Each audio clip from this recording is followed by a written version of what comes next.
2020 ഞാൻ വരാനുണ്ടായ സാഹചര്യം ആദ്യം ഞാൻ പറയാം. ജോസിന് എന്തോ ഐഡിയ പറയാണ്ട്. എന്താ ജോസേ? കൊട്ടാരക്കരയിൽ UDF-ന്റെ സ്ഥാനാർത്ഥിയായിട്ട് മത്സരിക്കണം എന്നുള്ളത് എന്റെ ഒരു ആഗ്രഹമായിരുന്നു. അതെ, KD കമ്പനിയിൽ ജോലി ചെയ്യണമെന്നുള്ളത് എന്റെ അന്ത്യാഭിലാഷമായിരുന്നു. അത് UDF-ന്റെ സ്ഥാനാർത്ഥിയായി മത്സരിക്കുക എന്നുള്ളതല്ല. എന്റെ നാട്ടിൽ ഇന്നലകളിൽ എന്റെ മുന്നിൽ ബുദ്ധിമുട്ട് അനുഭവിച്ച ജനതയ്ക്ക് വേണ്ടിയിട്ട് അവർക്ക് വേണ്ടി ഒന്നുകിൽ സംസാരിക്കാൻ കഴിയുക, അല്ലെങ്കിൽ അവർക്ക് വേണ്ടി എന്തെങ്കിലും ചെയ്തു കൊടുക്കാൻ കഴിയുക. പ്രായഭേദമന്യേ സകലരെ മൂത്തം കളിച്ച് ലടിക്കുക, കാര്യം കഴിഞ്ഞാൽ കഴിവേറ്റി വിടുക. അപ്പോൾ എനിക്ക് ഒരിക്കലും കോൺഗ്രസിൽ നിന്നൊരു സീറ്റൊന്നും ലഭിക്കത്തില്ല എന്ന് എനിക്ക് മനസ്സിലായതിനു ശേഷം സ്വതന്ത്രമായി മത്സരിക്കാൻ തീരുമാനിച്ച് എനിക്ക് കിട്ടിയ ഒരു അവസരമാണ് 2020 സ്വതന്ത്ര ചിഹ്നത്തിൽ കൊട്ടാരക്കര മത്സരിക്കാൻ ഉണ്ടാവുന്ന ഒരു അവസരം. അവിടെയാണ് നമ്മുടെ ഫങ്ഷണാലിറ്റി ഡിഫറൻസ്. നമ്മുടേത് വന്നിട്ട് ഉണ്ട ഉണ്ട ഉണ്ട, അവരുടേത് വന്നിട്ട് ചതുരം. ആമാര് കള്ളന്മാര്. ഐഷ പോറ്റി 4 വർഷമായിട്ട് രാഷ്ട്രീയ പ്രവർത്തനത്തിൽ നിന്ന് മാറി നിന്ന ഐഷ പോറ്റിയെ കൊണ്ടുവന്നത് കോൺഗ്രസിനെ രക്ഷിക്കാനോ അല്ലെങ്കിൽ ബാലഗോപാലിൽ നിന്ന് ഈ സീറ്റ് തിരിച്ചു പിടിക്കാനോ ഒന്നും ആയിരുന്നില്ല എന്നതാണ് അടിസ്ഥാനപരമായ യാഥാർത്ഥ്യം. പക്ഷേ ആ രേഖ എന്റെ കയ്യിലുണ്ട്. ദേ കണ്ടോളൂ, ഇതാണ് ആ രേഖ, എന്റെ കയ്യിലുള്ള രേഖ. ഞാൻ കൊട്ടാരക്കരയിൽ മത്സരിക്കുമെന്ന് തോന്നിയ ചില ആൾക്കാർ അവിടെ നിന്ന് എന്നെ ഒഴിവാക്കാൻ കണ്ടെത്തിയ ഒരു മാർഗമാണ് ഐഷ പോറ്റിയുടെ രാഷ്ട്രീയ പ്രവേശനം. ഇതിപ്പം അന്ന് പോലെ പറഞ്ഞുകൊണ്ടിരിക്കുന്ന ആരോ പറഞ്ഞ് പഠിപ്പിച്ചു വിട്ടാൽ മതി. ഒരു സ്വതന്ത്രനായിട്ട് മത്സരിച്ചു കഴിഞ്ഞാൽ എനിക്ക് അവിടെ മാന്യമായ ഒരു വോട്ട് അവിടെ പിടിക്കാൻ പറ്റുമെന്നുള്ള എന്റെ ചിന്ത ആ സമയത്തുണ്ടായിരുന്നു.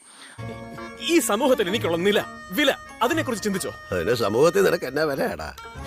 ശ്രീ രമേശ് ചെന്നിത്തല എന്നോട് ഏത് മണ്ഡലം അഖിലിന് നോക്കണം, അതായത് കൊട്ടാരക്കര ഇല്ല എന്നുണ്ടെങ്കിൽ ഏത് മണ്ഡലം നോക്കണം എന്ന് പറഞ്ഞ സമയത്ത് ഞാൻ ആദ്യം പറയുന്നത് നിയമം നോക്കിക്കോളൂ, അല്ലെങ്കിൽ പിണറായി വിജയന്റെ തലശ്ശേരി ധർമ്മടം നോക്കിക്കോളൂ എന്നാണ്.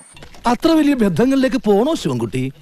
റേഷൻ കട മറന്ന് മണ്ണെന്ന് വാങ്ങണം. അവിടെ പിടിച്ച് കൊട്ടാരക്കരയിൽ ഒരു മാന്യമായ പ്ലേസ്മെന്റ് ഉണ്ടാക്കിയെടുക്കാം, കുറഞ്ഞ പക്ഷം കോൺഗ്രസിനെ 3-ാം സ്ഥാനത്ത് എത്തിക്കാം. ഈ ഒരു ചിന്തയിലാണ് മത്സരിക്കാൻ തീരുമാനിച്ചത്. എനിക്കപ്പോഴേ തോന്നി എല്ലാം കത്തിച്ചാമ്പലാവൂന്ന്. എനിക്ക് എന്റെ അച്ഛൻ അന്ന് മുതൽ എൻ്റെ അടുത്ത് മിണ്ടിയിട്ടില്ല. അച്ഛൻ ഭയങ്കര കോൺഗ്രസ്സുകാരനാണ്. എന്റെ പല സുഹൃത്തുക്കളും ഞാനുമായിട്ടാകുന്നു. പലരും ഞാൻ എടുത്ത തീരുമാനത്തോട് വിയോജിച്ചു. ഈ കിട്ടുന്നതിലേക്ക് എനിക്ക് സന്തോഷമേ ഉള്ളൂ. ഇനിയും കിട്ടാൻ വേണ്ടി ഞാൻ പ്രാർത്ഥിക്കാം. സോഷ്യൽ മീഡിയയിൽ എനിക്കെതിരെ അതിശക്തമായ നെഗറ്റീവ് ക്യാമ്പയിൻ നടക്കുന്നു. എന്നെ ഇഷ്ടപ്പെട്ട ആൾക്കാർ പലരും തെറി വിളിക്കുന്ന സാഹചര്യം വരുന്നു. ഞാൻ ഒരു മതേതര മൂല്യത്തോടു കൂടി നിലനിൽക്കണമെന്ന് ആഗ്രഹിച്ചത് കൊണ്ടാണ് ഞാൻ യഥാർത്ഥത്തിൽ 2020 ഈശ്വര, ഇവിടെ ആരില്ലല്ലോ ഇതൊന്ന് പറഞ്ഞു ചിരിക്കാനായിട്ട്. അപ്പം BJP-യുടെ വികസന രാഷ്ട്രീയത്തോട് ഞാൻ ഭയങ്കര യോജിപ്പാണ്. പക്ഷേ BJP-യുടെ ഏതെങ്കിലും ഒരു വ്യക്തി പറയുന്ന വർഗീയതയ്ക്ക് ഒരിക്കലും ഞാൻ കൂട്ടുപിടിക്കത്തില്ല, അതിനെ ഞാൻ പിന്തുണ സംസാരിക്കുന്നതുമില്ല. അതുകൊണ്ട് തന്നെ ഇവനൊക്കെ എന്ത് ചെയ്യണമെന്നറിയാവോ? വീട്ടിൽ വെച്ച് കൊല്ലണം. വിടുകയാണ്.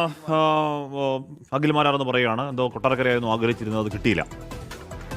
ഇലക്ഷൻ കഴിഞ്ഞ് അവിടെ തോറ്റു ഒരുപാട് നാളായില്ലേ, പിന്നെ ഇപ്പൊ അത് പറയേണ്ട കാര്യം എന്താണെന്ന് അറിഞ്ഞു. ഇനി എണ്ണിയവർക്ക് എങ്ങാനും തെറ്റുപറ്റിയതാണോ? എണ്ണിയവർക്ക് തെറ്റ് പറ്റിയാലും ജനങ്ങൾക്ക് തെറ്റ് പറ്റില്ല. ജനസംസാരം അങ്ങനെയാ. തൽക്കാലം ഇത്രയും മതി. വരട്ടെ.